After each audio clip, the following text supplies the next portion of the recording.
here are 5 effective tips that really helped me in my journey of being a teacher. And the last one is always a lifesaver.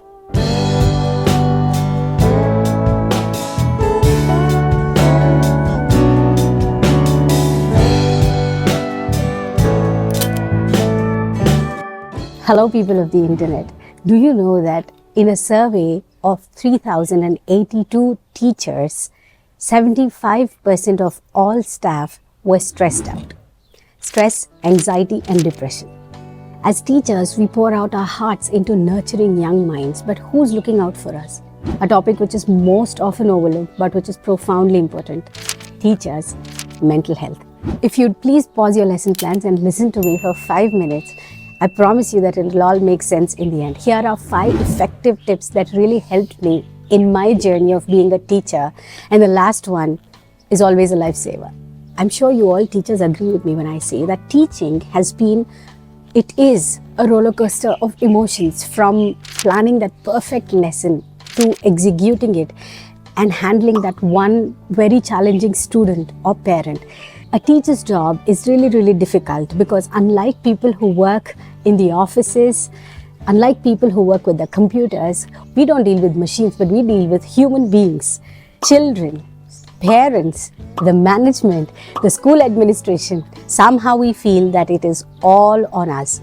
But let me tell you, here are 5 effective tips that really helped me in my journey. So today I want to share those with you. Take mini breaks. Did you ever find yourself staring at the clock, counting down the minutes until the bell rings? It is quite common in my life because we are so stressed out. We are so emotionally, physically drained that the job that we are doing, for that moment at least, feels so exhausting. But remember, at these moments, even if it is for a minute or two, try to just stand and breathe. Go out of the class just for 1 minute and breathe. Or go to a corner and breathe.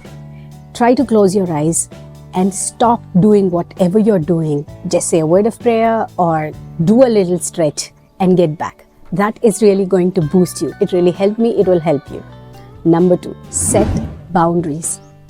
I'm sure we all have been there. It's 8 p.m. in the night and we are still sitting at our desk at home, grading students' papers or preparing our lesson plans or trying to think about a project which is coming up. But remember, being a teacher is a profession and we need to learn to set boundaries and leave the work at our workplace. Because the line between work and personal life can really be blurred out when we are really dedicated towards our students. But remember, setting clear boundaries will help us maintain a balance and prevent a burnout. Number 3, find your tribe.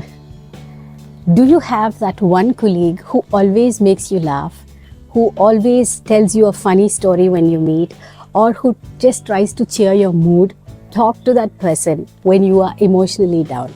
But remember that we cannot invest our emotions on people who are toxic, on people who do not care for our feelings or emotions, but find your tribe. Find that one person who would really cheer up your mood, who would understand what you're going through, and who would just lighten that minute for you. Because teaching can sometimes feel isolating, but having that right support really matters. So always connect with teachers who understand the highs and lows of this job. Number 4, laugh it off. Remember that moment when one of your students gives an unexpected answer to something that you're teaching, or a time when you blurted out something and your students start laughing.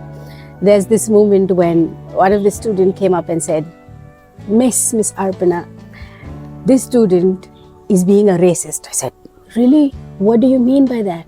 Because he is saying that the clouds are black and white. That really made me laugh. But then I explained later, that's really so funny. So when you are in situations like these, where you think that it is going to all break loose, remember such tiny moments and just laugh it off. Humor can be a great stress reliever, and finding those light moments to laugh it off, even on our hard days, can really lighten and brighten our mood. Not just our mood, but it is going to help our students too.